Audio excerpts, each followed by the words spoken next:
अस्सलाम वालेकुम। हमने इससे पहले मश्क नंबर 9 के 2 सवाल हल किए थे। आज हम तीसरा और चौथा सवाल हल करेंगे। तो तीसरा सवाल हमारा ये है, -51 को तकसीम करना है 68 से। तो इसको हम बटे की शक्ल में लिखेंगे, -51 बटे 68। अब हमको नसबनुमा मस्बत होना चाहिए, तो मस्बत पहले से है। अब हम तकसीम करेंगे, तो तकसीम पर हम गौर करते हैं तो दिखाई देता है 68 जो है वो बड़ा अदद है जिससे हम तकसीम कर रहे हैं। आज जो शुमार कुनिंदा का अदद है यानी मकसूम, वो छोटा है जबकि वो बड़ा होना चाहिए। तो ऐसे वक्त आप ये देखिए कि शुमार कुनिंदा और नसब नुमा के आदात किस पहाड़े में आते हैं। तो यहाँ पर आपको पहाड़े याद होना जरूरी है, या रफ काम करके आप देख सकते हैं कि किस पहाड़े में 51 आते हैं। तो सबसे पहले छोटा अदद देखना चाहिए कि किस पहाड़े में 51 आते हैं। तो 17 के पहाड़े में 51 आते हैं। तो ये भी देखना है कि 17 के पहाड़े में 68 आते हैं या नहीं आते। तो हम 17 का पहाड़ा यहाँ तैयार करते हैं। इस तरह 17 ज़रब 1, 17 एका 17। 17 दूनी हमको मालूम नहीं है, तो इससे पहले भी बताया था मैंने। 17 दूनी मालूम नहीं है तो 2 से ज़रब करना चाहिए 17 को। तो यहाँ ज़रब करके देखते हैं, 17 ज़रब 2,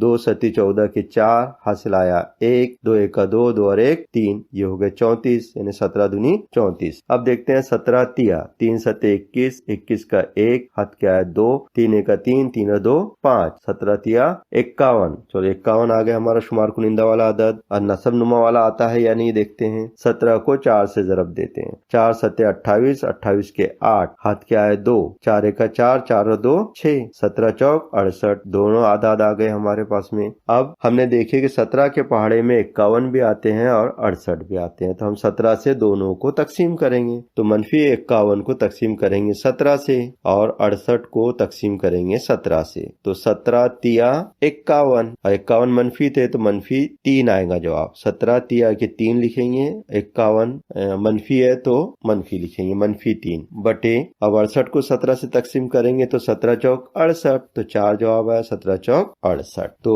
जवाब आ गया हमारा -3 बटे 4। इसी तरह चौथा सवाल हम लेते हैं, 38 तकसीम -57। इसको हम बटे की शक्ल में लिखेंगे, 38 बटे -57। अब यहाँ पर नसब नुमा में मनफी आ गया, तो सही आदात की तकसीम में हमेशा नसब नुमा मस्बत होना चाहिए। तो इसको मस्बत बनाने के लिए हम शुमार कुनिंदा नसब नुमा को -1 से ज़रब करते हैं। तो 38 बटे -57, इस कसर को कैसे ज़रब करेंगे हम? -1 से ऊपर और नीचे शुमार कुनिंदा और नसब नुमा में। क्यों? क्योंकि हमको -57 को मस्बत 57 बनाना है। ऊपर की ज़रब करेंगे हम 38 का 38, मनफी से ज़रब करें तो -38 आएगा। नीचे की ज़रब करेंगे हम 57 का 57, लेकिन दोनों आदात मनफी है। इससे पहले हमने देखे थे मनफी सही आदात की ज़रब मस्बत आती है। तो -57 ज़रब -1 मस्बत 57। अब ये बन गया हमारा नसब नुमा मस्बत। अब हम तकसीम करेंगे, लेकिन हम यहाँ देख रहे हैं कि जिससे हम तकसीम करते हैं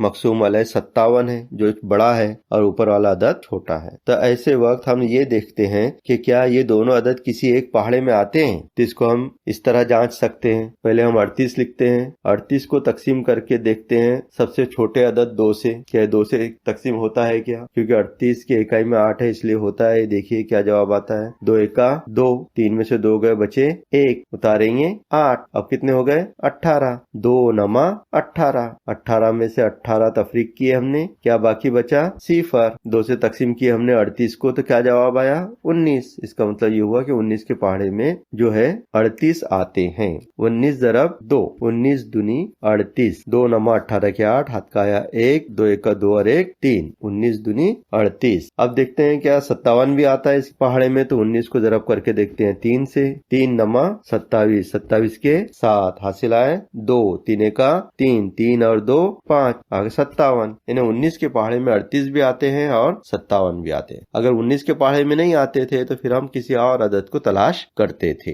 तो यहाँ पर शुमार कुनिंदा नसब नुमा को हम 19 से तकसीम करेंगे, क्योंकि 19 के पहाड़े में -38 भी आते हैं और मस्बत 57 भी आते हैं। तो 19 दूनी 38, ये हमने 2 लिख दिए क्योंकि -38 था इसलिए -2 लिखेंगे हम। इसको भी अलामत 2 की अलामत भी हम मनफी लगाएंगे। 19 तिया 57, तो 3 लिखेंगे हम, 19 तिया 57। 57 मस्बत है तो मस्बत की अलामत लगाएंगे, और मस्बत की अलामत नहीं भी लगाए तो चलता है। तो जवाब आया हमारा -2 बटे 3।